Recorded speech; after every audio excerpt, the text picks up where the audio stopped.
Thanks for jumping on the stream last night. You're such a sweet bean. Oh my God. I literally counted down the minutes. So for our listeners who don't know, as of us recording this episode last night, Rowan was on Pixel Circus, and the show that is normally Damsels in Dice, where Disney princesses play D&D, was twisted into the villains playing. Yes, we transformed Damsels, Dice, and Everything Nice into Villains, Vice, and One Evil Night.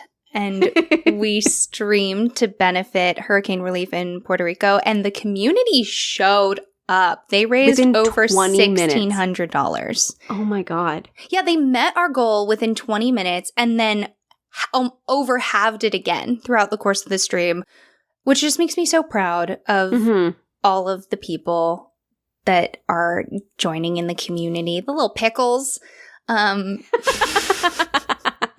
Yes. It gets me every time. But everyone should know that I video called Tracy doing my makeup. I was like, help me. I had so much fun. I was like, okay, step 1, here's what we're going to do. Step 2, here's what we're going to do. Tracy really did do that. Everybody needs to understand. I sent Tracy a picture and was like, help, tell me how to make it happen. And she broke it down. You looked so cool. Rowan was the Queen of Hearts, and you had your heart necklace that had dripping blood into your bloody corset with your heart cards crown. Yes. It was amazing. And then shout out to Sage as Hades. Delightful. Yes. Canonically, according to that stream now, Hades and Queen of Hearts have romanced one another. They have. Move over Persephone. I mean, what is Persephone if not the queen of all of our hearts? That was so good. Thank you. Slick. Happens once in a blue moon. I have a nice one-liner. You have a lot of good one-liners. That's just because you're my friend and you inherently find me charming. I so badly wanted to be like, no, I don't. But I do. There's over 90 episodes proving that I do, so I don't even think I could have pulled that off. We used to do this so much more, but when someone would, like, compliment you and I'd go, ugh, no. Or, you know, oh, God, yes. Oh, I love your skirt. Meh, it's okay. My favorite thing is if someone says, like, oh my God, Rowan, I love your shirt, is to lean into you and be like, they're trying to mess with you. You're better than that. Don't let them get in your head. You're smarter than that. Don't let them get to you. Like, that's my favorite thing. I love when you do that to me. The last time you did it to me, we were out eating, so it felt very conspiratorial. And I was like, oh my God, what if they are trying to get to me? I just love if someone compliments me and you go, you've done better. I know that's you agreeing with the compliment. It's such a weird language. Well, especially if it's like, oh my God, Rowan, your Queen of Hearts look was amazing. I'll be like, meh. She's the Queen of Hearts every day. I don't know why that had to be so special. Ooh. Thank you. Anytime. So, hi. Yeah, I'm Rowan Hall. I'm the Queen of Hearts. Tracy, what are you going to be for Halloween? Introduce yourself that way. I'm Tracy Harrison, and I'm going to be a classic hag for Halloween. So our theme for Halloween this year is, we have a theme every year for parties, and it's classic this year, whatever that means to you. And I want to go full on elementary school witch. Proud hag all the way. No one can see my face, but I just dropped my jaw so far it unhinged snake style. It's literally on the floor. Oh my God, classic hag is so good. Thank you. It was the first thing that popped into my mind when I heard the theme was classic, and I said, don't overthink it. Go with your heart. Okay, so my first thing that I thought of, I'm not going to this party because I'm not in Pennsylvania, but I would have showed up as a classic man. You know the song, I'm a classic man. Oh my God, that's so smart. The way people are thinking of this theme it's so clever. Casey comes up with the best themes every year. She really does. She really does. It crushes me that I'm never home for Halloween. I know. We'll coordinate. Someday I will be in LA for Halloween and celebrate it with all of you guys. And then the next year we'll it's like we're married and it's like you split the family. We'll just start doing that. I always tell people not to go to Salem at Halloween because it is really oppressively crowded sometimes, but I Yeah. would like to come home and us to go to Salem at Halloween. We can even do it like a couple weeks in either direction if that would be easier. Just you know. a flirty few weeks later in November. Mhm. Just a little like, Mhm. Thanksgiving. Oh my god, yeah, full autumn. I mean, that feels more true to Salem for me, the autumn energy. We should do it. All right, it's planned. Hi, this is Willing and Fable, the podcast that brings you original retellings and in-depth research on the history, mystery, and mythology that makes the world so fascinating. Each week, we research a topic from history or mythology, and then we write an original story to go along with that topic. So if you'd like to support the show, think about leaving us a review. It's a really great way to help new folks find the show, and we appreciate you taking the time to spread the good word of our podcast. Rowan, I got my nails done today, and I told the lovely nail tech Jennifer, hi if you're listening, about our show, and she ended up writing it down, so that was my good deed of the day for us. Hi, Jennifer. I struggle with that because I'm always towing the line of like, am I me telling about this show that's me? Or am I going to be someone else involved with the show talking about it as if it's not me? I was so shameless. I was telling her like I was me. I mean, I was me telling her about the show. It all started because she was talking about, I don't remember how it started, but we were talking about true crime. And then I started telling her about the Unknown Woman of the Seine. Because my mom and I were sitting there and my mom was like, so why is this woman the most kissed woman in the world? She's like, I fell asleep. I fell asleep before I heard that part of the episode and I haven't listened to it yet. And so I told her, and then I was talking to the nail tech and I was like, okay, you have to hear about this. And then she's like, my family's going to Paris. Like they're right now. I have to tell them to like see if they can learn about this morgue. And it was a fun time. I love when women. I know. That's so good. Oh, speaking of cool mothers, my mom, who I totally made that 2-part episode for, called me immediately and was just being so cool. And she sent me a picture of her painting that she did of the Unknown Woman of the Seine so that I can post it on our Instagram. Oh my god, I can't wait to see that. And then she asked me, hey, do you have a version of the story that you wrote for the first episode that I can print out so I can stick it on the back of my painting so that if I die, people will find it and find them together? And I was like, first of all, oh my god, I love the if. Second of all, the energy is great. Third of all, yes, but I haven't spell checked it or checked the grammar because that's not how I roll.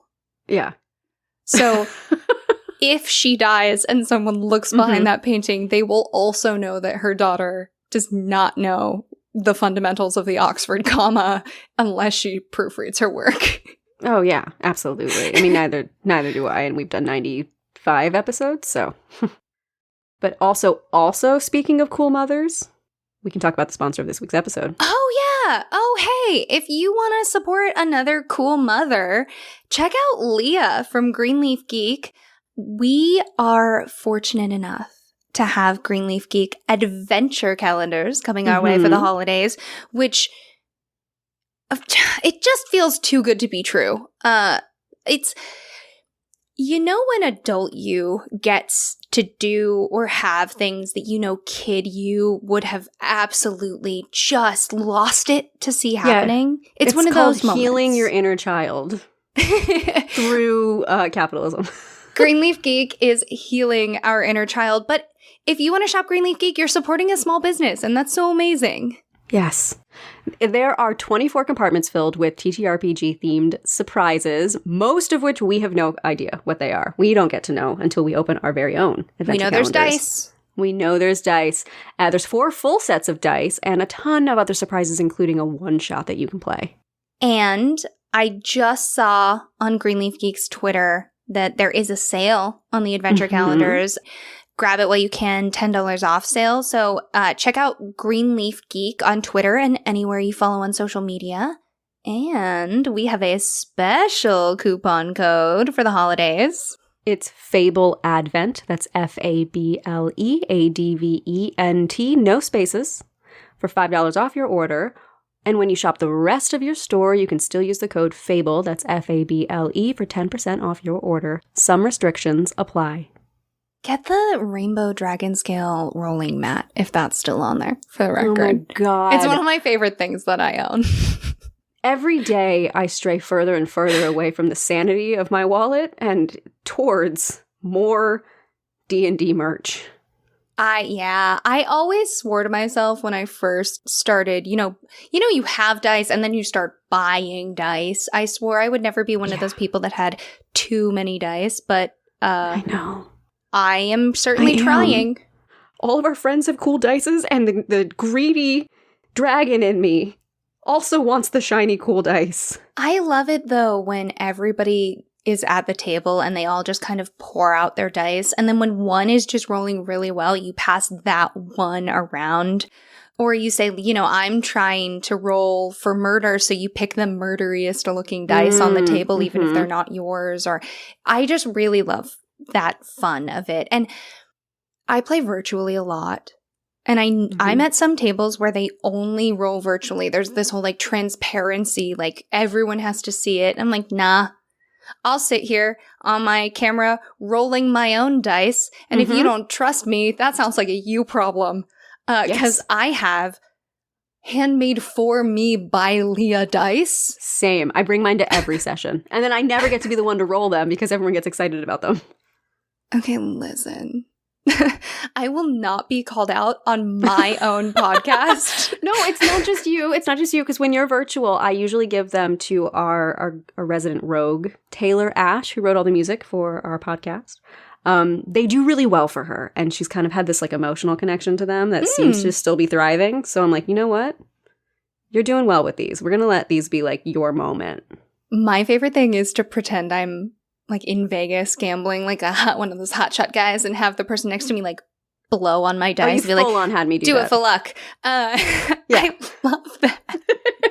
I don't know why I find it so funny. Oh, it's amazing. It's a good goof. Hey, hold on. We're falling down the D&D rabbit hole, of course. What's going on with this episode, and why is it different than any other episode we have done to date? Okay. So this episode is another variety show, very similar to what we did last week, except I got to focus on castles from around the world. But the difference is we tag team this episode in a way we haven't done before. I did all the research. And I wrote the story. And that is because when Tracy was telling me about this, I was like, oh, I have this really cool idea for a story. And then she said... and I was like, I don't. I have my brain empty. Thoughts, none. And so I was like, this is a unique situation where you don't have to do the research to understand enough to tell the story. And I said, pretty please. Ooh, woo. Ooh, woo, pretty please. Can you? And so that was a really fun way to collab, and it made it I don't know, for me, I don't know what your story is. I haven't read it yet because... You really don't know because, fun secret reveal, the story that I told you I was going to write is not what I wrote, because I was hanging out with Kaylee the other day and I told her this entire story, and thinking she was anticipating what I was about to say, in on the goof, she said, oh, you're going to do this, this, and this. And I went, well, wait, hold on. That's better than what I was going to do. And she went, write it, Rowan. I was like, well, I can't, because she was like, Rowan, write it. This is why we love Kaylee. So, haunted castles. Are you ready to dive into our first castle? Yes. Okay. I know you've been to this country. I don't know if you've been to this castle. Super no, because the only time I've been to this country was to make a film. And so the only thing I did while I was there was land, sleep, make a film, and fly out. Fair. Okay, well, the next time you're there for non-film related reasons, you should check out Leap Castle in Ireland. Oh, it's pretty. Yeah, this is our most run down of the castles today. Okay, it's not... She's not run down. She just needs a nap and some moisturizer. God. Talk about the castle, not me, okay? Okay, so she does need a little moisturizer. This castle is...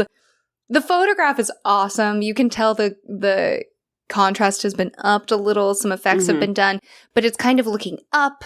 The sky is stormy. The stone is gray. And in parts, it looks like I don't want to say it was like dressed with concrete, but parts of it look more recently addressed by a mason.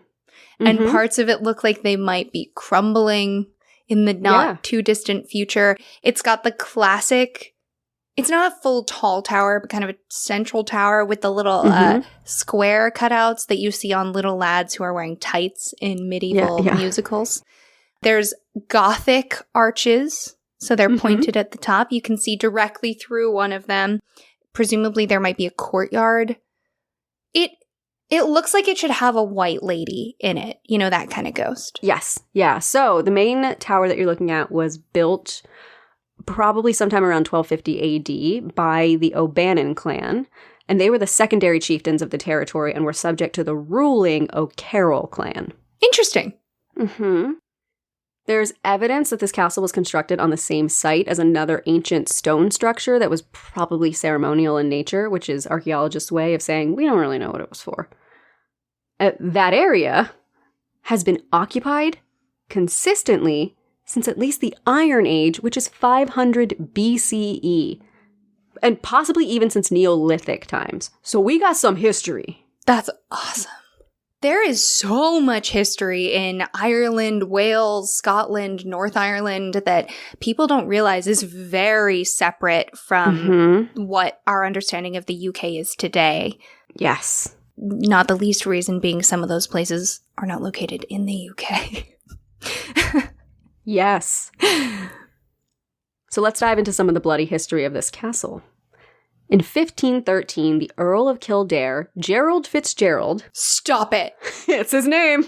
No. Gerald it's Fitzgerald. so funny when you said O'Carroll. I was like, wouldn't it be funny to be Carol O'Carroll? You did it. I mean, I didn't do it. This is another history delivered moment. Thanks, Gerald.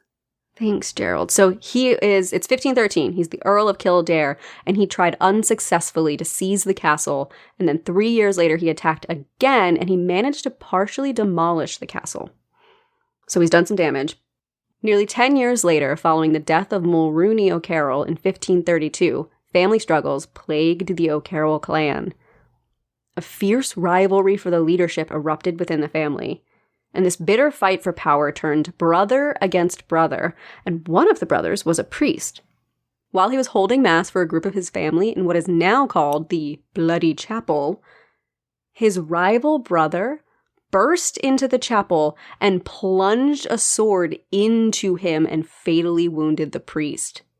The butchered priest fell across the altar and died in front of his family. Oh, it's so punk rock. It's brutal. It's like you can see this in a Netflix show. Oh, and the you get the close-up shot of the blood dripping off the altar and then running into the cracks in the stone, and then you cut to the future. Yeah. Well, and we're going to do that. Nearly 130 years later, during the tenure of Jonathan Charles Darby, who was the now owner at the time, they held seances in the castle by his wife Mildred Darby, who was also a writer of Gothic novels. This led to publicity about the castle and its ghosts. The central keep was later expanded with significant extensions, but in order to pay for these, rents were raised and much of the land accompanying the castle was sold. And that's one theorized motivation for the burning of the castle during the Irish Civil War in 1922. Another theory being that the castle held a lot of bad memories and associations for the local Irish population. TV shows including Scariest Places on Earth, Most Haunted, Ghost Hunters International, and my personal favorite indulgence, Ghost Adventures, have featured Leap Castle on numerous occasions. Okay, so get ready for this. During renovation of the castle in the 1900s, workers found an oubliette behind a wall in the chapel. An oubliette, which I did not know what this was, is a secret dungeon with access only through a trap door in its ceiling. Oh, I didn't know it had to be secret. Okay, well, when I Googled define oubliette, that's what came up. No, I love it. I knew the bit about the ceiling, but I didn't know. Like, if anyone knows about this, we can't call it an oubliette anymore, so you can't tell anyone. Pinky promise. Don't say anything. Here's my thing. Oubliette is such a sweet little word. Like, an oubliette sounds like it should be a delicious little treat you get at a bakery. Like a tiny little treat. Like a little macaron that you can squish. Yes! Oh, Yes. Like a squishy macaron should be an oubliette. Not a dungeon. A ceiling dungeon. Mm-hmm. Well, with a trap door. A door through the ceiling dungeon. Mm-hmm. At the bottom of the shaft of this oubliette were many human skeletons amassed on wooden spikes. Wait, for real? Yes. For real? Oh, for real. When cleaned out, it took 3 cartloads. 3 cartloads to remove the bones. That's so cool. Bad, I know. But cool. I mean, it's bad, but like...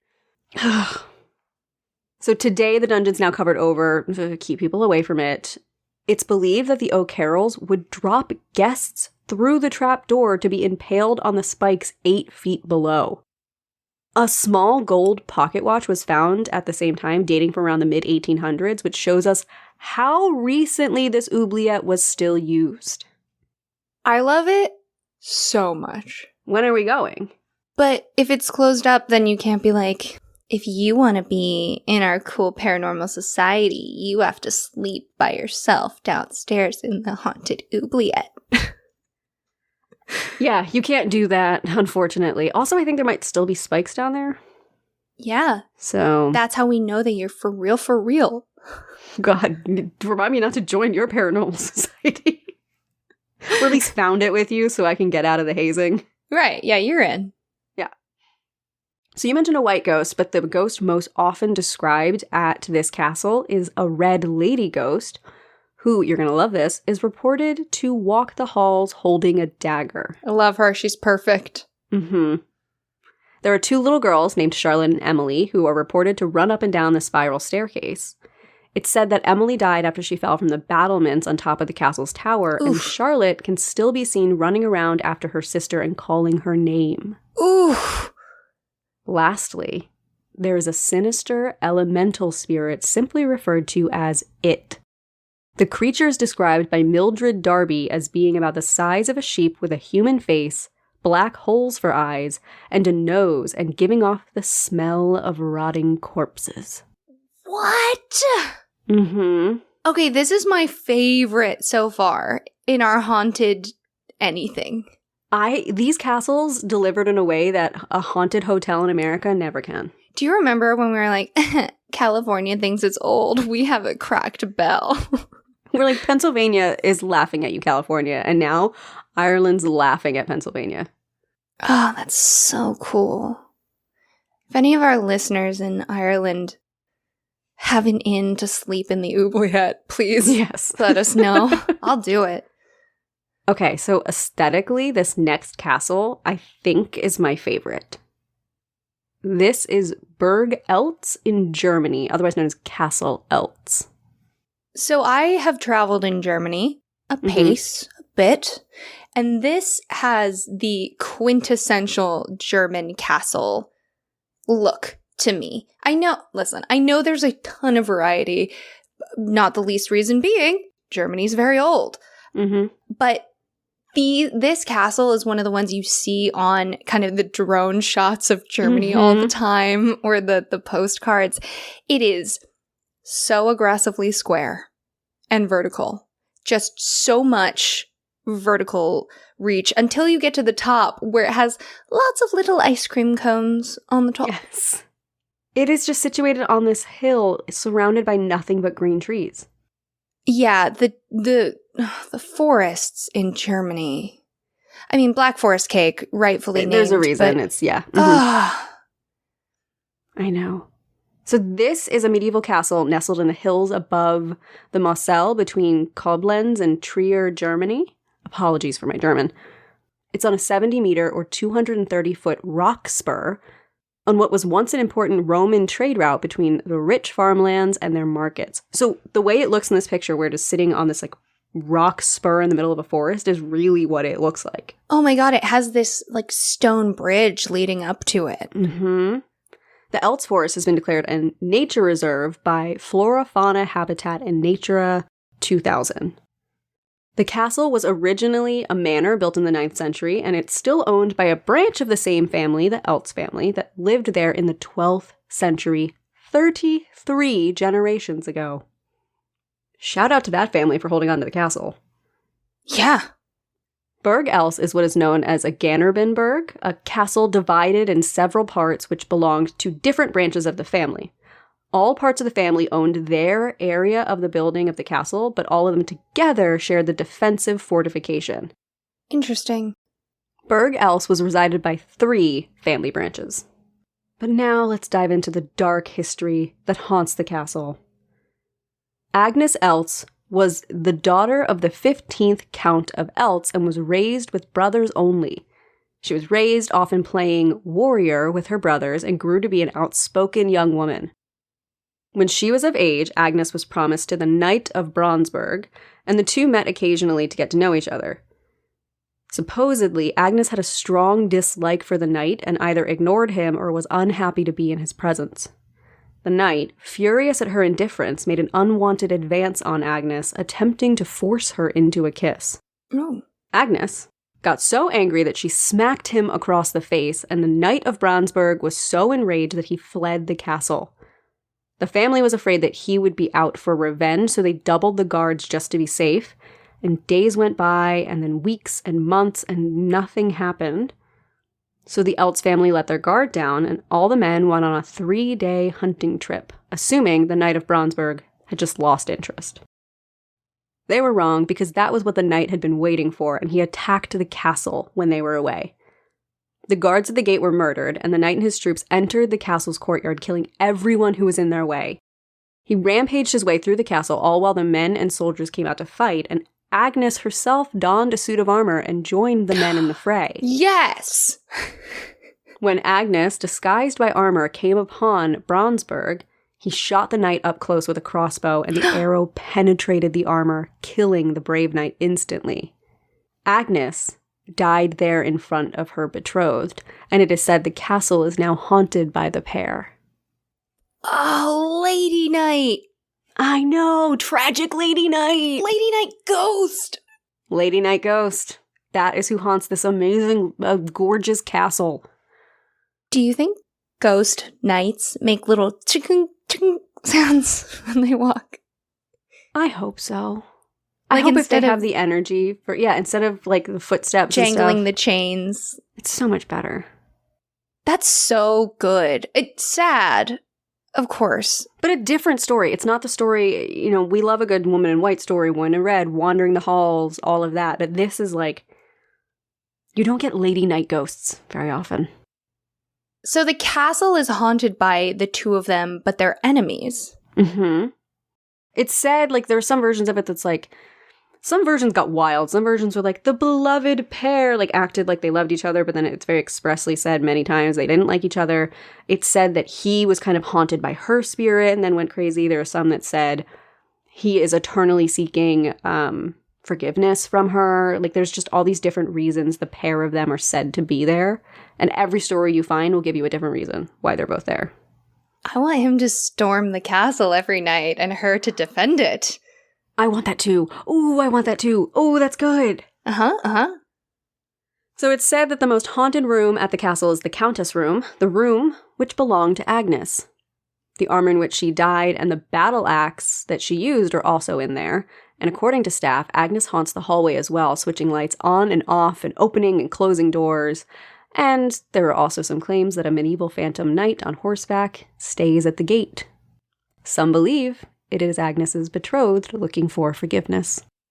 Okay, what if this one's my favorite now? I know! This episode was so much fun! Listen, I love Haunted America. We love talking about the ghosts there, but you can't... Ooh, we don't have lady knights running around. Would this be a good time to remind everyone that we are Lady and Lady of Glencoe? Oh, it's a great time. Fun fact, Rowan, for my work calls, the only thing hanging behind me is a framed picture of Our Lady and Lady of Glencoe. And because it's far enough behind me on work calls, people, I think, just assume it's like my degree, like a certificate, like my degree from college or something. And it's not. It is a title for Lady and Lady of Glencoe. That is so awesome. Shout out to Highland Titles for finding a really fun way to raise money to protect land. Right? Yeah, couldn't agree more. Okay, so this next place we're going to is really close with my favorite because of the architecture of the castle. We're heading over to Slovenia to Predjama Castle. Whoa! Predjama Castle is a Renaissance castle built within a cave mouth in south-central Slovenia in the village of Predjama.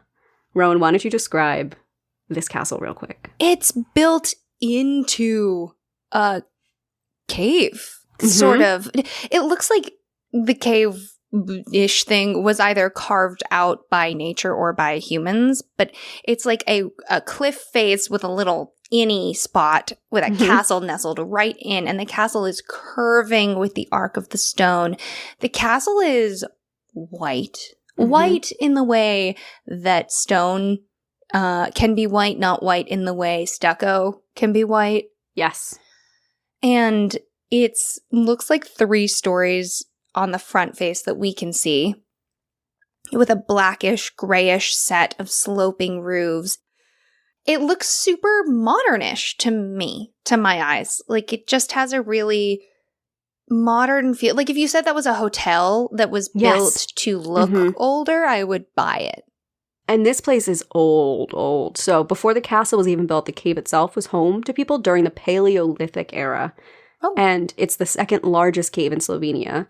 But this castle, which was originally named Castle Lug, was first mentioned in 1274, and it was probably built in the 12th century, so sometime in the 1100s. What? I know! For it to look the way it does have a very clean, modern look to it. It is hundreds of years old. I wonder how much restoration work has had to be done over it over the course of its life. I imagine so much, because it looks great. The castle became known as the seat of the Knight Erasmus of Lug, lord of the castle in the 15th century and a renowned robber baron, aka a person who has become rich through ruthless and unscrupulous business practices. Oh, let's bring back robber baron. Right? Sign me up. Although I'm way too lawful good. Yeah, I'm way too lawful good. So, you know what? Never mind. Did everyone just watch Tracy commit to becoming a capitalist overlord and then yeeting out within the same second?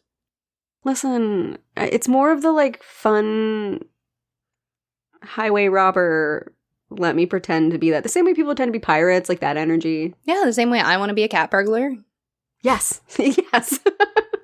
Okay, so according to legend, Erasmus came into conflict with the Habsburgs when he killed the commander of the imperial army, Marshal Pappenheim, who had offended the honor of Erasmus's deceased friend. Fleeing the vengeance of the Holy Roman Emperor Frederick III, Erasmus reached the family fortress of Predjama. From there, he allied himself with King Matthias Corvinus and began to attack Habsburg estates and towns. The Habsburgs conducted a siege and were convinced Erasmus wouldn't last long. They had even poisoned the water wells. Ooh, that'll usually do it. It usually would, but strangely, Erasmus was able to remain safe and sound for over a year. Because he was a vampire? Sorry, God, I'm sorry. That would be good. That would be such a good twist for this story. But no, unfortunately, it's thanks to the large vertical natural shafts behind the castle, leading out into the open air on the other side of the mountain. Oh. He was able to sneak in and out without being seen, and finally, eventually, he was killed after a long siege, and according to a popular but unfounded legend, Erasmus was betrayed by one of his men and was killed by a shot from a cannon in his lavatory. So it's a fun story to tell that he died while on the toilet, but it's probably not true. Yeah. So I have a print here that is an 1816 lithography of the castle by Karl Friedrich Schinkel. It's really funny. The cave structure saving him is actually objectively cooler than a vampire. Is it objectively cooler than a vampire? It's really cool. It's good castle creation to have an out, because a castle is a prison as soon as forces lock you in and you don't have access to food or water. Mm-hmm. So this lithograph is beautiful. It's sepia toned. There's very fine line work. We're getting some distance on the castle, and it looks massive from far away because the mountain is huge and it's kind of like peeking out of the mountain. Mm-hmm. It looks very like Tolkien kind of Yeah, how people it does. nestle the elven castles and the dwarven architecture into the environment. Mhm. And Yes. underneath, there is what appears to be the beginnings of a village. The Mhm. fiefdom? I don't know. The I'm place not where sure. the people who work in the castle live. Yes. Yeah, you can see some kind of thatched-looking roofs down at the bottom. And a river. Mhm. So how are you... Yeah, there's river water if you can just get to it. Right.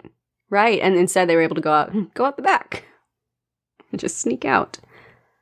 According to a website called This Little Shop of Horrors, which had great information on a number of today's castles, this castle has been investigated by several paranormal teams and programs. I thought you said paranormal teens. Oh, better! Better than teams? Why have a team when you can just be teens? I thought it was like a kids on bikes adventure. Oh.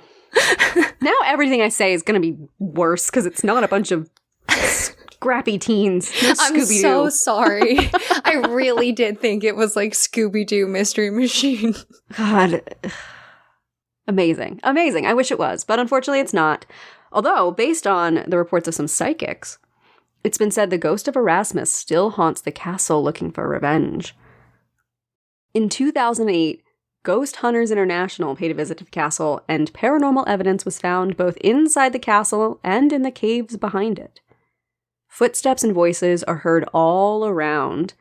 The caves underneath the castle are mineral caves with quartz and iron, and supposedly these minerals store energy like large batteries, and paranormal energy just loves that. Some say the captured souls of the people who got locked out during the 1511 earthquake are still down there trying to get out. Okay.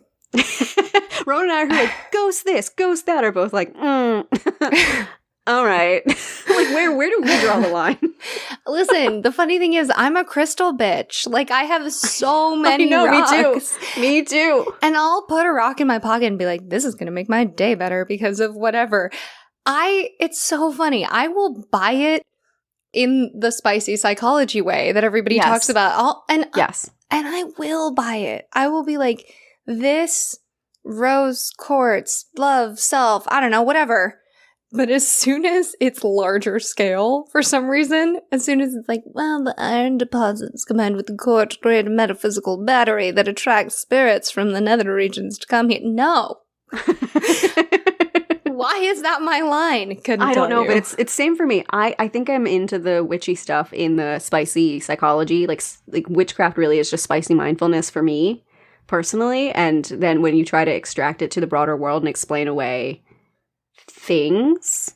Although you and I are also both like, yay, ghosts, ghost this, ghost that. And then also like, I'm the first person if like something spooky happens in my house, I find any reason to explain it away. Like I don't jump to ghost. I think it's purely subjective on my part. Like, y'all, I have moon water over my sink because it is as equally as useful as tap water for me. Like, there are rocks everywhere in my house. We got so many bones, Ouija boards. Like, these are items of use. And yet, as soon as they said that, I was like, no, fakers. What? Like, why? Your moon water reminded me I have to put my dice out the next new moon. Get them rolling better again. I also Which, like, again, I'm like, to do that. Where is our line? Even we don't know, you guys. We don't know where our line is, but it's there, and we do find it. Put pictures of people in the freezer. Put dice in the freezer to also get them to behave better. Y'all. We love research. We love facts, I guess. Sort of. What we tell you in these episodes, we've researched. We can promise that. Moonwater, that's just for us. Yeah. Okay, you ready to travel over to Japan? Yes, look at this. Yes, so this is Himeji Castle in Japan. So go on, like, dive into it. Explain what this looks like. First of all, whoever took this photo, I see you using the leaves of the tree in the upper left corner to kind of frame the image and give it some scale. Oh my goodness. So this is clearly taken from lower than the castle. And it is, on one portion of it, it looks like it might be kind of L-shaped, at least from this angle. I can't see what's going on with the other side of the castle. But on one wing, it's mostly 2 stories of white on top of stone, but then there's these extra little towers. And then on the other side, it's 5 stories with these beautiful little classic architecture peaked roofs with the little upturned corners. But it's this pristine kind of white sitting on top of these layers of golden stone. And it's also just nestled in the trees in the way that the German castle also just looked nestled in the environment. You described it perfectly, because this castle is also known as the Heron for the fact that it has a white facade and sits atop a hill overlooking the city of Hyogo. That's awesome. Himeji Castle is the largest and most visited castle in Japan, and it was registered in 1993 as one of the first UNESCO World Heritage Sites in the country. That's late. I know! It's really late, especially because this castle was from the 14th century. This famous tourist destination is loved by both fans of history and fans of the paranormal. Oh wait, that's us. Yes, it is. This castle, Rowan, is inspiration for the Japanese horror film Ringu, which inspired The Ring. Nuh-uh. We'll get into it. Himeji Castle was constructed in 1333 as part of a defensive fort commanded by Akamatsu Sadanori, whose father was a samurai and governor of the territory. As with most ancient castles in Japan, Himeji had many owners. There is, however, one particularly famous ghost story related to the castle. According to the book Himeji Castle, Japan's Samurai Past, there's a disputed claim that the castle is the bona fide location of this entire legend, or if it's somewhere else, possibly in Tokyo, but this castle is the home of Okiku's Well, which is the source of our story today. We really should do an episode covering some of the history and mythology around samurai, because I really don't know very much about it. Yeah, I know a little bit more about the history of the samurai because I fell down the rabbit hole. So the guy who created the History of Everything, I guess, video did one that was just the history of Japan. And it's very entertaining and it's very detailed. But I would love to dive into the history of samurai and just the history of Japan. But for today's story... Okiku's Well, similar to the doll, Okiku. Same name, not related to the doll. Okay. Yeah, I checked. I was like, wait a minute. But no, this is a story that takes place well back in history during the castle's prime. And in the story, or in the history, Okiku was a servant, and she worked in one of the dungeons at the bottom of one of the 4 guard towers. Her dungeon is believed to have been the one furthest down the mountain. Her master was a successful samurai named Tessen Aoyama, whose wife had gathered 10 expensive Dutch golden plates. A lot of Okiku's duties involved looking after these plates in the area called the Plate Mansion. Tessen, however, was not loyal to his wife and had taken a liking to Okiku. Eventually, in secret, he asked her to become his mistress, saying that he would leave his wife. Okiku, however, showed no interest in Tessen, and so she respectfully said no. Her master decided to accuse her of stealing the golden plates and promised that if she agreed to be with him, that he would drop the accusations. Still, Okiku refused him, so in a fit of rage he had her thrown down the well and killed. This gruesome death led her spirit to allegedly haunt the castle grounds every night, ultimately driving Tessen into madness. Some say they can still hear the sounds of plates being thrown around or even down into the well. And this is the tale that later spawned the 1998 Japanese film Ringu, in which an evil spirit crawls out of a well to haunt unlucky trespassers, and that film would go on to inspire The Ring. On TikTok, actually, lately, I've heard a lot of people say, if you like The Ring, please go watch the film that inspired it. Because I didn't even know there was a film pre The Ring. I didn't either, but that's not surprising because I don't do horror movies as much, so... Right, and also a lot of famous American horror films were inspired by Japanese horror. Most. I would argue most. There is something distinctly terrifying about old wells. Interesting. I don't know that I've found I don't know that I find that to be not true, but I don't know that I'm around old wells enough to really even have an opinion. I can't believe I'm going to drop on a podcast like, yes, I have experienced enough old wells to know for sure that this is true. But in my experience of multiple old wells, okay. I can see it. It's dark. You can imagine something crawling up out of it from the deep depth of the darkness. It makes sense. And also to get stuck down a well. Ugh, nightmare. Yeah. Ugh. And there's so many stories about children. Batman, I think, being one of them. Doesn't Batman get chucked down a well when he's a kid, and that's how he fears the bats? No. And then goes into a cave? Come on, I swear. In the one with Michael Caine. Oh, okay. I was thinking the comics. It's different in the comics. Listen, you are a classy superhero consumer. I am the trickle-down, last person to know anything movie superhero consumer.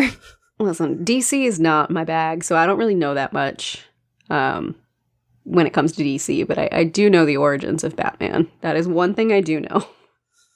Okay, so I swear, in the beginning Batman with the Michael Caine and I so believe what's his name who does the voice, that's silly, but he doesn't have nipples, that Batman, he was thrown down a well when he was a kid. Christian Bale?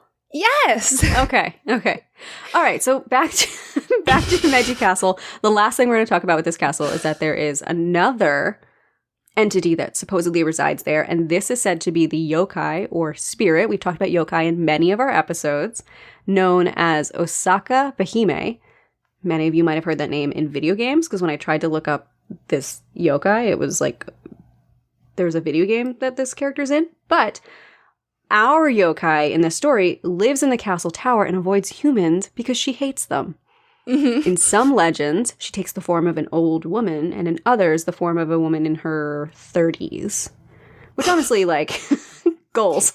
Same thing, I guess, depending on social media's tack at the time. Yeah.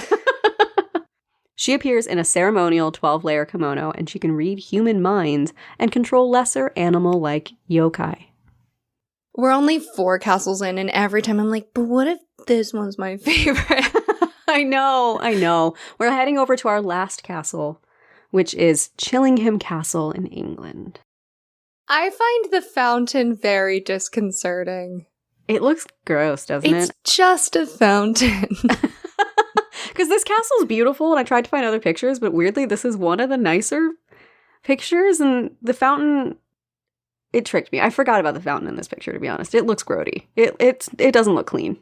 The fountain's brown on the bottom, probably because it's stone, because all the stone that makes up the fountain is brown.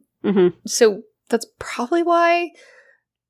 Because why would you take a picture if the fountain's not as clean as it could possibly be? But also, my room is the same scenario. Same, yes. But there's a bird in the fountain right in the left third of this picture that's just spitting up water. We should say it's a statue. It is a statue of a bird. Yeah, sorry, right. It's a stone bird. That kind of thing is only appealing from a distance. Up close, it's a bird spitting up water. But in the background, it's a classic castle. I've seen a lot of this kind of vibe of castle that people are building on Minecraft. Yes. I know people build all sorts of things on Minecraft, but so it's a classic boxy castle, 4 stories, glass windows, little dividers, golden, mostly brownish stone. And at the top, it has the things that I described previously as little medieval boy skirt cutouts that I think I can hear my father screaming at the podcast. I think they're called crenels. And I think he's taught me that, and I'm so sorry. I was going to very confidently say either battlements or parapet. Parapets? Yes, I think you're correct. It's battlement, then the top section of wall is a parapet on a battlement, and then the cutouts in the parapet are the This is how you can crenels. tell that Rowan and I study and research the history of people and not the history of wars or anything like that, because we don't know any of these defense terms. This is how you can tell that Tracy and I research. Because if we don't research, we don't know. We don't know. Mm-hmm. Okay, so the website Little House of Horrors describes our last location thusly. Quote, Chillingham Castle is said to be the most haunted castle in England. More than 100 ghosts are said to haunt it. 100 ghosts? Uh-huh. It was built as a monastery before 1246 and later transformed into a castle. You'll find the castle in Northumberland near the Scottish border. King Edward I used the castle as an accommodation in 1298 when he headed for his fight with William Braveheart Wallace. It's a place of war, torture, and death. End quote. 100 ghosts! Supposedly 100 ghosts. You'll see. So I actually took directly from their website where they have a section called Meet the Ghosts. So I talked about the ones that they listed, but there are apparently like approximately, 95, 96 more ghosts that can be talked about at this place. I have been to Northumberland and I can easily imagine visiting this castle and having it feel very spooky. If you get that nice rainy, drizzly day. Which, it's so rare in England to get a rainy, drizzly day. Can't imagine what that would even look like. Once in a blue moon. Throughout the years, Chillingham Castle's long and bloody history includes various border skirmishes between England and Scotland. Additionally, it was under siege in 1536 when the Percy family of nearby Alnwick Castle attacked with cannon fire during the, quote, Pilgrimage of Grace rebellion against Henry VIII. All of this death and destruction has led the castle to become known for having up to, as we said, 100 ghosts just roaming about the halls. Some of these ghosts, perhaps many of these ghosts, came from those who were killed by a man named John Sage. Oh, get ready. He was nicknamed John Dragfoot, or the Butcher of the Scots. He was said to be a cold-blooded and ruthless torturer and executioner. As a lieutenant, he got badly injured in his leg, and as a result, he wasn't able to fight anymore, and he turned to executioning and torture. Supposedly, he tortured more than 50 people each week. What? For a period of 3 years. What? He probably tortured and killed over 1,000 people at the castle itself. And you can still visit the torture chamber today. Oh, goodness. It reminds me of, what's his name? The bad guy in Outlander. George Corwin. Oh, I was like, George Corwin from our last week's episode. I'm sorry. Very excited. You mean Blackjack Randall? Yes. Yeah. Because he is lackluster and a torturer. Yeah. Shout out to the actor who played that character, though. He had to play, like, the most loving, sweet husband and the most vile, awful person. Yeah, the actor's name is Tobias Menzies. I think that's how you say his last name. It's certainly how it's spelled, but he's amazing. He was on The Crown. Everything he touches is pure gold. He's in so many shows. He's so good. And he has such an interesting face. Yes, with his, like, long dimples on the side. Yes. Fascinating. Okay, anyway, before we dive into that rabbit hole, let's talk about the ghosts of Chillingham Castle. I will accept 100 and no less. Unfortunately, I don't have that many for you. So the Chillingham website itself describes the ghosts of the castle as well as the dark history that it possesses. They say, quote, the 12th century stronghold became the fully fortified Chillingham Castle in 1344, and the family bloodline has remained ever since. We have the document giving the royal permissions to add battlements. The castle was much besieged and battled, and the family all went off to those early wars in France. End quote. And in their section called Meet the Ghosts, they have the White Pantry Ghost. In what is called the Inner Pantry, a frail figure in all white still appears. The silver was stored here, and a footman was employed to sleep here and guard it. Historically, one night when the footman had gone to sleep, he was accosted by this lady in white. Very pale, she begged him for water. Thinking it was one of the castle guests, he turned to obey, and suddenly he remembered he was locked in and no visitors could possibly have entered.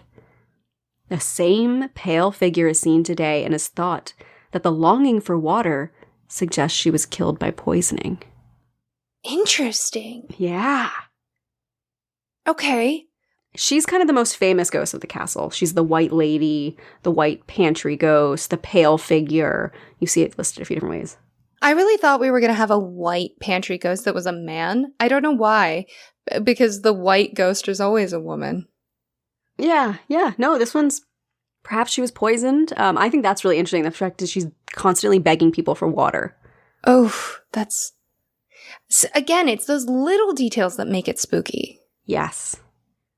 The next ghost is known as the ghost in the chamber. They say not all the ghosts are those we see. Some are merely felt as impalpable impressions on the air, as the poet Tennyson says. There is this sense of something unseen yet distinctly moving. It can be a chill, dark, creeping sensation, or maybe just an oppressive atmosphere. As a ghost, imagine just being an oppressive atmosphere. As a person, I feel I have that energy sometimes. No, you don't. Welcome all. Get ready to get down. And not in the fun way. In the sad way.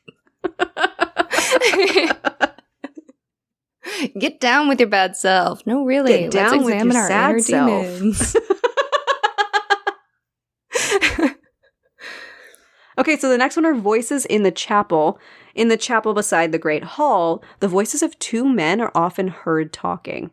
It is never possible to actually follow their words, and they stop talking if anyone makes a serious effort to track them. Ooh. That one I like. I like that it's like you can never really know. Excuse me, sir. I have an audio processing disorder. Could you speak up if you're going to haunt me? Please? Subtitles? Can you just make subtitles appear in the air for me, please? It'd be so appreciated. Are you a subtitles with the TV show thing? I'm becoming one. I can't hear unless there are subtitles on, which is funny. I don't always read them. When I play video games, I have to have subtitles. Video games, like, the first thing I do is turn subtitles on. TV shows, I'll turn them on if it's one of those, like, whisper shout shows where you just can't gauge what the audio is going to be. But I don't prefer it because I do get so focused on reading it that I don't watch.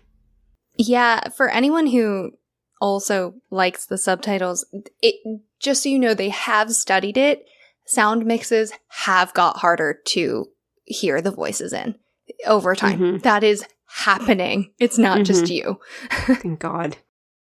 Okay, so the last ghosts we're going to talk about are the ghosts in the courtyard. And Chillingham Castle itself describes them thusly. They say, when the moonlight casts shadows of the battlements across the worn flagstones, it is positively hard not to see the shades and shadows that come to life. Isn't that beautiful? Ah, I love it. It sounds like the intro to a Gothic novel. It really does. So the current owners market the castle as being the most haunted castle in Britain.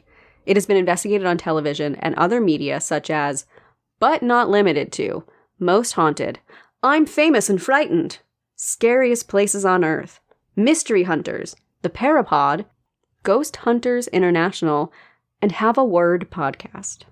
Well, it sounds like Willing and Fable also needs to be on that list. As a service to the world. We need to investigate it and then get on that list. Actually, listeners, could you speak up if you do want us to get our paranormal investigator certification? Because then we have an excuse. Yeah. That's how we ended up getting the titles, I think. Didn't that, like, just come from a joke? Did we do that on our own? I don't remember. I don't even remember. I don't remember if our patrons were a part of that or if we just told them and they were excited. It always feels like hanging out with friends, so I don't know. I know. I can't remember what they influence us to do versus, like, what we want to do and they support us in because all of our listeners and patrons are just the best.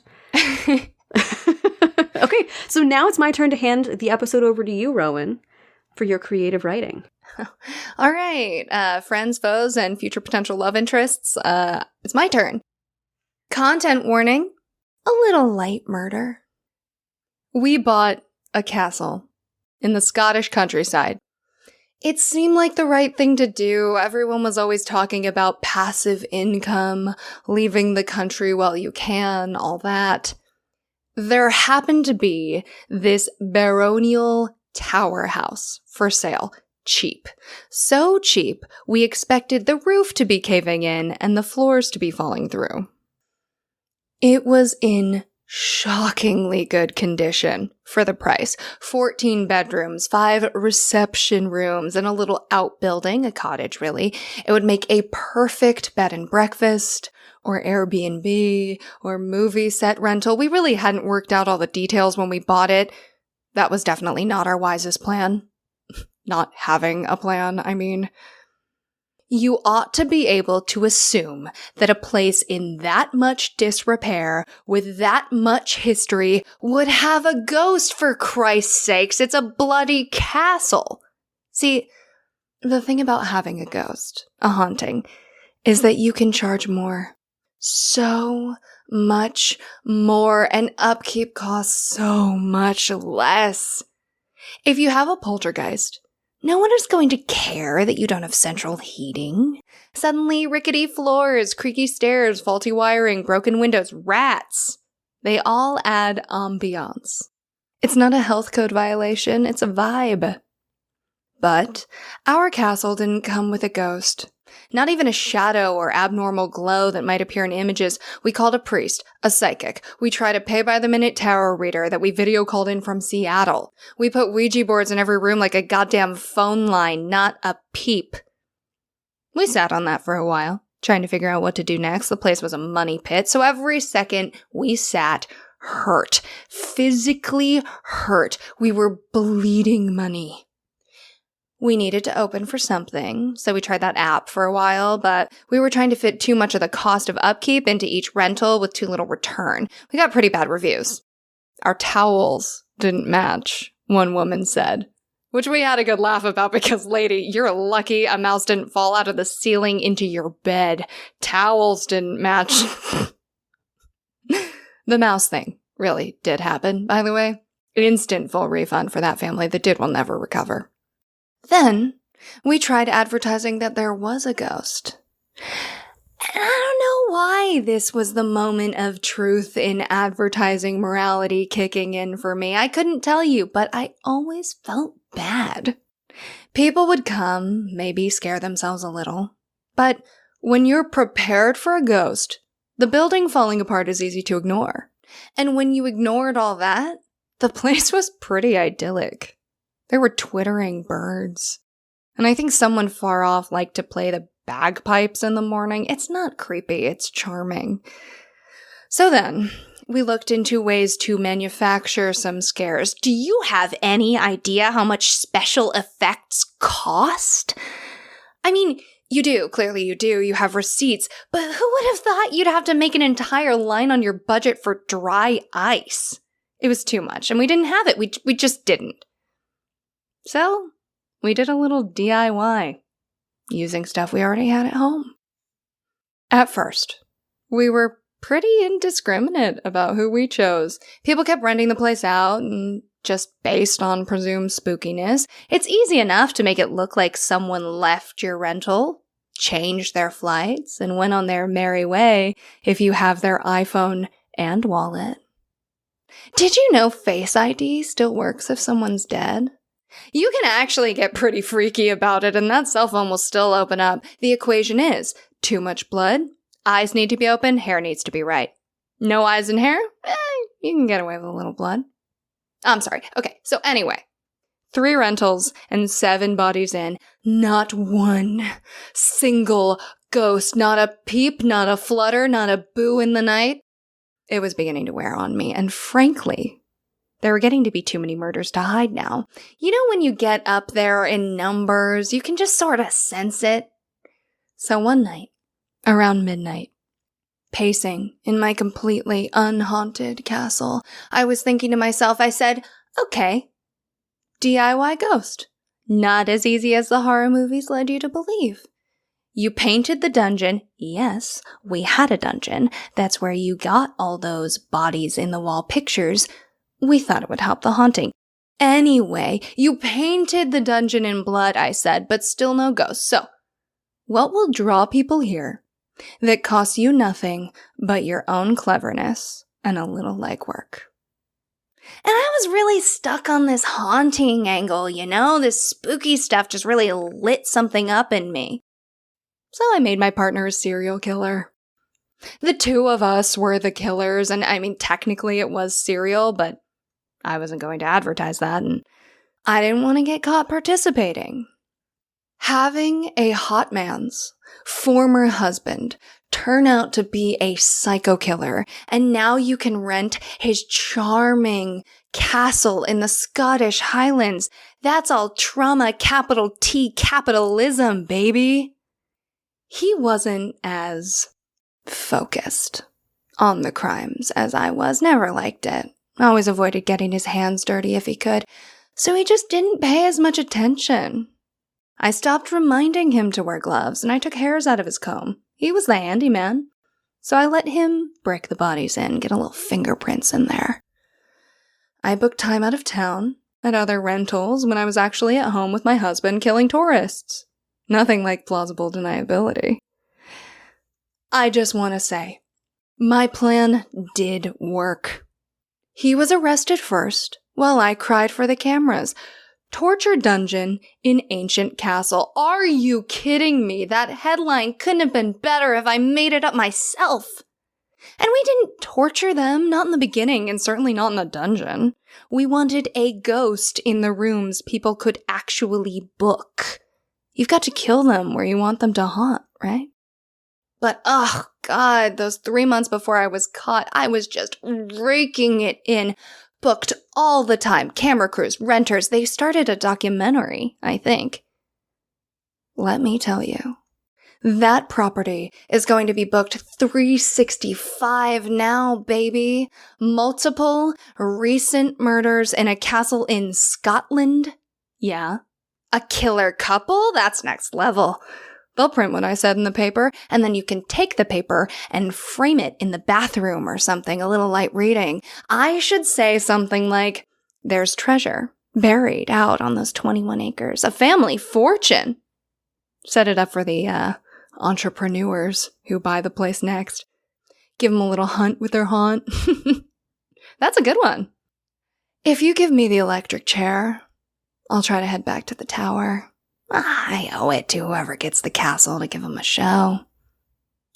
Is that enough detail for you, Your Honor? That is so high up there and one of my favorite things you've ever written. Oh, it's so good. There's a few lines that made me laugh out loud, not least of which, give them a little hunt with their haunt. Oh, delicious. That was purely for you.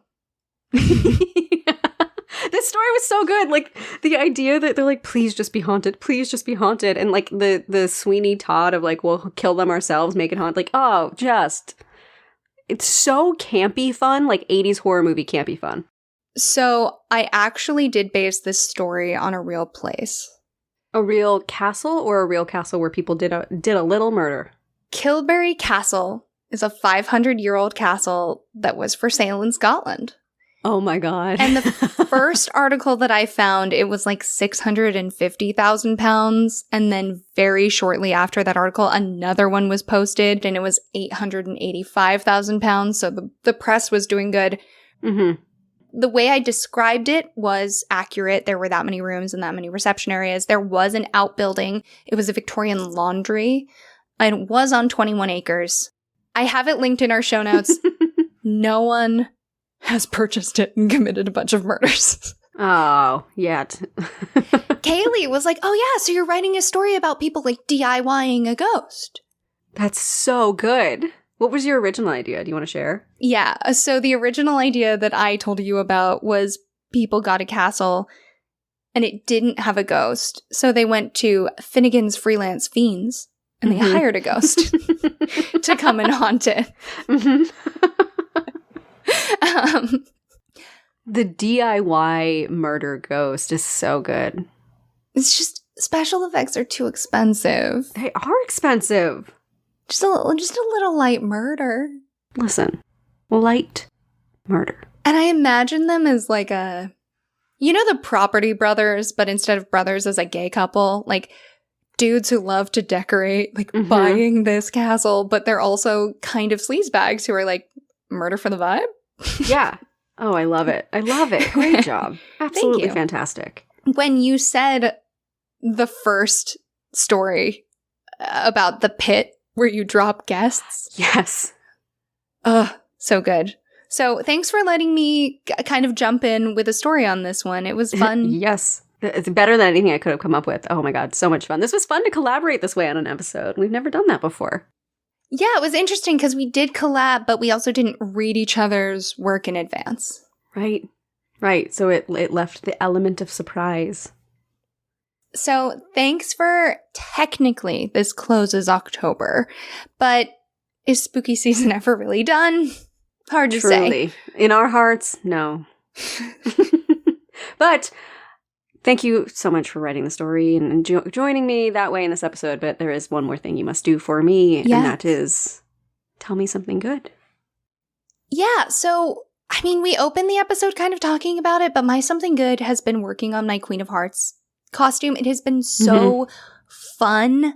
My mom really helped me because I knew I wanted to dye this blood stain on a white corset to look like a heart. And so my mom, who is a professional painter and who writes articles for magazines about what mediums people should be using, I went, oh, I know a person. It's my mom. Mm-hmm.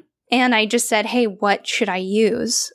And she gave me such good advice and video called with me when I was setting it up. And I got to hang the corset in my shower and work on it. And everything was just covered in paint for a little bit. And it was really fun to work on a project that is inherently messy. Mm-hmm. In fact, the painting of it was messier, and then some of the paint dried down and kind of just disappeared. But getting to be loose with it was just so fun. Yeah. And then making the card crown was also, because it's just repeating kind of the same action over and over again. It was really relaxing. I did it at 2 a.m., as you do. So it's just been a really fun time, especially because I often feel like I accidentally put off my costume until the last minute for Halloween. Mm-hmm. And I did not do that. I did. I very much did. I'm not really sure. Hopefully I can get my Proud Hag costume together in time. Order one of those cool witch hats that you can wear all the time. Oh, I did. Oh, yeah. Yeah, that one I have. Yeah, that's that part I have. I have got a cape somewhere. I don't have, like, the thing I need to figure out is, do I go full, like, green paint, like Elphaba, like witch, silver wig kind of thing, or do I just, like, dress myself witchy and, like, 90s mom in the sitcoms? I kind of imagined you buying the striped tights in orange or purple or green, you know, whatever. That's good. Yeah. I didn't imagine you painting your face, but you do make a point. If you paint your face, though, you have to only paint, like, your face, not your neck. God. I can't do that. Oh, no, it would look so much better. I can't. It would look better with the whole thing painted. You can also, if you have the witch hat, you can do, like, a little ribbon or garland or flowers or something in the band of it. If you make a band, that could be really fun. That could be really fun. Now I have to find time to do all of this. I don't have time. Everyone needs to know that Tracy is the queen of the classic costume. You always do it. So even though there's a party excuse, you are, I mean, except for that one time you and your sister were shampoo and conditioner. That was incredible. We also had a third friend who was soap and used balloons to make the soap bubbles around her. And the three of us walked together and we called ourselves the clean team. So that's really cute. Those are all my mom. My mom is like the most incredible costume maker. Like, she refused to pay a ton of money for the crappy costumes that, like, came in the magazines. And she had 5 kids, so she would hand make these costumes, and then we would reuse them year to year, like, between kids. That's so cute. I've always, for my entire life, picked out costumes based on what I want to wear for the rest of the year. And when I was a kid, that was always princess. So I would always be a princess and then wear the princess dress to school. Amazing. So mine are just always based on, like, what of this can I use for everything else? A conditioner bottle, you know. Very useful. Also, the same 3 of us the year before were a box of Crayola crayons. And we were red, blue, and yellow.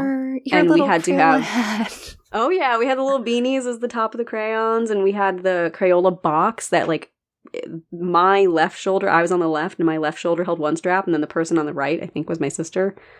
on her right shoulder was the other strap, and we had to like walk in unison together. That was just your mom slowing you down. Yeah. All right, so tell me something good. My something good is that I am going to Italy really soon, and I'm very excited. I actually don't ask me about the agenda or anything. I don't know. I'm letting everyone else in the group plan it, and I'm just showing up. But you did get your international driving permit. Yes, I will be the one doing much of the driving on the trip, which is exciting and terrifying. It's scary how easy it is to get a license to drive internationally, and no one checks to see if you know what you're doing.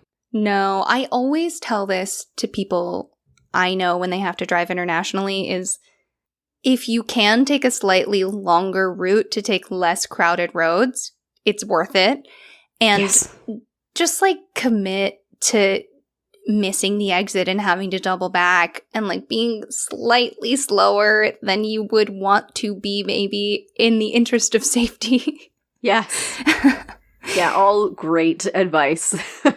So I'm excited for it. It's going to be really fun. It's just going to be a good, exciting trip. I plan to eat so much delicious food. That's really what I'm going for. And then obviously Jamie and I are going to go try to see Hot David, if possible. I didn't think about that. Mm-hmm. We're attempting. So we'll if we do get to take pictures of Hot David, you will be getting many pictures. I'm gonna take a picture of myself so you can Photoshop me in. So just put your arm out. Got it. Like as if I'm there for one of them. Aye, Captain. Understand the assignment. Thank you. Oh my god, you get to see Hot David. That's the dream. I want to be like, worst case scenario, Obviously you can't. Obviously. No, I don't think I can. But worst case scenario, I'm going to walk around asking people their names until I find a David. And then I'll also take a picture with that person. And that will also be Hot David. Like as many Hot Davids as I can find while I'm in Italy. That's the new goal. Please go on the David tour of Italy. I bet you could find so much Statue of David merch too. Oh, everywhere. Yes, absolutely. None is as good as our Vaporwave merch. Oh, right. Plug for us. We have Vaporwave Hot David merch. That's a plug for us. But I will go on the David tour of Italy just for you. I'm so excited. I remember when I went to Italy distinctly thinking how much you would love the food. So I require you to send me just image after image of your plate, like early Instagram style. Oh, you got it, babe. All right. I think that does it for us today. Yeah. Go team. Thank you all so much for joining us. And remember that stories grow with the telling. So if you like what we do, tell a friend. Or tell a foe. And we'll see you soon, okay?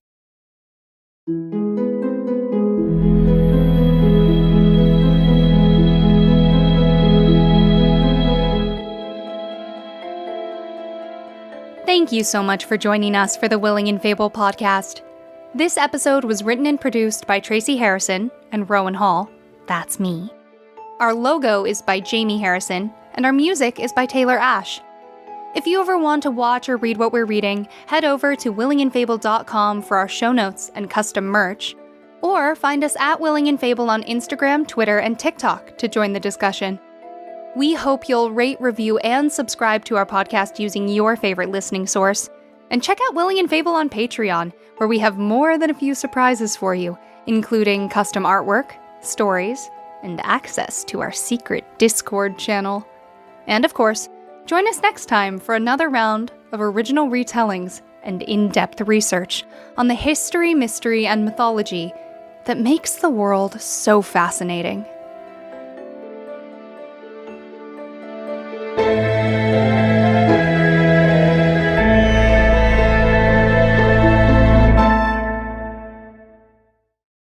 Workers found an oubliette behind the... I was so proud of getting oubliette. Panicked the rest of the sentence. I'm sorry, I thought it was so cute that you spelled out oubliette. I don't know how to say oubliette. It doesn't look like it should be spelled that way. That's so cute. Oh, I just want to squish you. I don't do French. I don't do it. Okay. I just want to... Here, you squished me.